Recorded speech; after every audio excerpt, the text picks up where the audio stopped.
Yeah, I hate Sonic Adventure.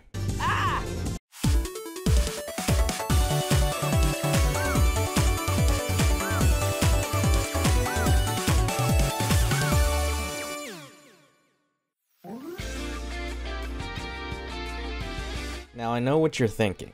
You were probably scrolling through YouTube, social media, and you probably came across this post, either A, through it being recommended or popping up in your timeline, or B, someone shared the video with an angry overview before watching it, or just simply didn't watch it because of the title clearly being clickbait and or looking for attention. But I can assure you, Sonic Adventure is my favorite Sonic the Hedgehog game out of the entire franchise. I'm not making this video because I hate it.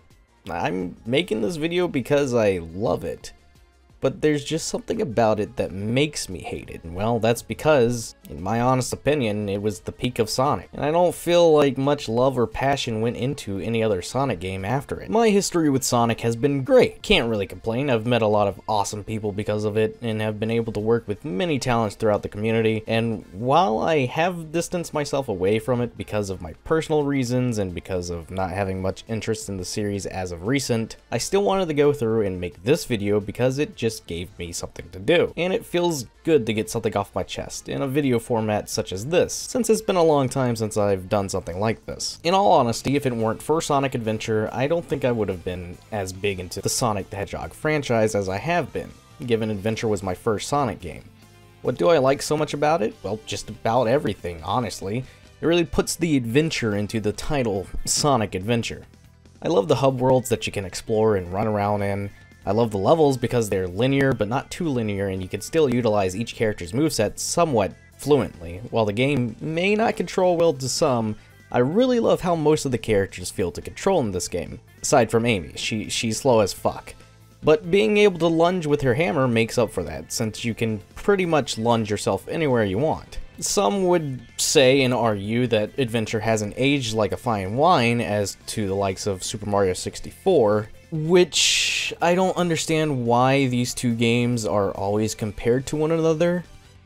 Like, I think I understand it, but at the same time, not really. Both completely played different, and both had a completely different goal from one another. So this comparison will pretty much always confuse me. I also know that a lot of people prefer Adventure 2 over Adventure, mostly because it's straightforward and gets to the point, without you having to aimlessly walk around hub worlds and wondering where am I supposed to go. Which is respectable. By all means, everyone is entitled to their own opinion, and I'm not making this video to bash anyone's opinions or state mine as the superior. I'm just honestly talking about how I feel when it comes to Adventure, and explain what I mean about it being the Sonic game that had the most love and care put into it. So first off, let's talk about the areas you find in Sonic Adventure. Station Square, Emerald Coast, Mystic Ruins, just to name a few, are all unique, in the sense that they were all inspired by real-life areas that Sonic Team traveled to, which I just find to be the coolest thing ever. Station Square is based off an area in Philadelphia, mixed with some other major cities from the US. Emerald Coast is literally based off of a beach that I believe goes by the exact same name, and the Mystic Ruins being based off of some real-life areas, with the temple in the middle being based off of a popular Mayan pyramid known as Tikal, which funny enough shares the same name as Tikal the Echidna from Sonic Adventure. From the areas that you explore in the game being inspired by real-life areas just really goes to show how much Sonic Team was really wanting to capture the detail and try and put Sonic in a human world. And just traversing through each area and seeing how creative they were recreating some of these places, it just really makes for a great sense of adventure, and I really love just walking around the city of Station Square and listening to its calming theme. Speaking of which, another thing the game has that I absolutely love is the music. The music has such an emotion put into it, it's kind of hard to explain, but there's just something about it that Jin Senue did when composing for this game, and it really takes the cake for being one of, if not the best, soundtracks we've heard from the Sonic franchise. The tone for each theme chosen for each area of the game really brings out the atmosphere, and really makes it stand out from one another. Listening to Emerald Coast, you definitely will feel like you're at a beach chilling and relaxing with a soft breeze of wind and maybe some small waves of the ocean washing up on the shore. Station Square has such a warm, welcoming theme, making you feel like you're exploring this big city with so much to do. And Mystic Ruins makes you feel like you've traveled to an area full of ancient ruin. The egg carrier is menacing, yet such a bop. And Eggman's theme is very on point with him and his attitude. There's just so much going on with the soundtrack that brings life and emotion to this game. It's really hard to put it into words of how awesome it sounds. Not to mention the art for this game being completely bonkers, straight up the best style for Sonic to have, in my honest opinion. Noodle arms galore, and each pose for each character is just so fitting. Each character is designed in the perfect way to express emotion.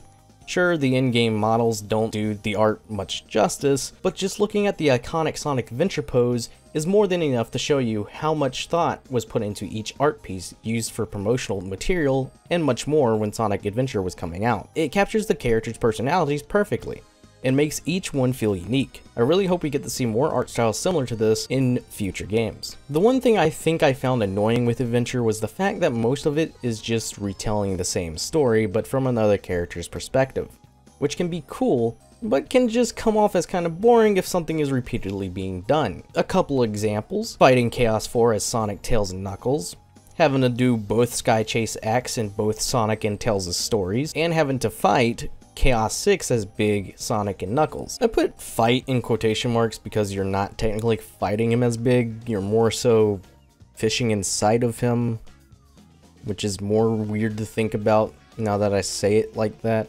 While you have to do some events multiple times with the characters, which can be a bit repetitive as stated, at least each character has something unique for them within their stories, told throughout the game. I really do appreciate the take they took with both E102 Gamma, and especially the take they took with Tails. With Gamma, we're introduced to one of the first robots to go rogue against Eggman, and with Tails, well, we got to see him grow into a more stronger character over the span of his story, which I know a lot of people will like to throw out that the writers later forgot that Tails can be strong enough to stand up for himself, which is a shame because he never gets the same kind of spotlight like he did in his adventure days. Each character has a unique gameplay style to them as well, to keep things fresh, so even though most bosses and some stages are repeated, you still have something changing up the gameplay in each level depending on which character you play as, which is something I personally really enjoy. Maybe it's just nostalgia talking to me.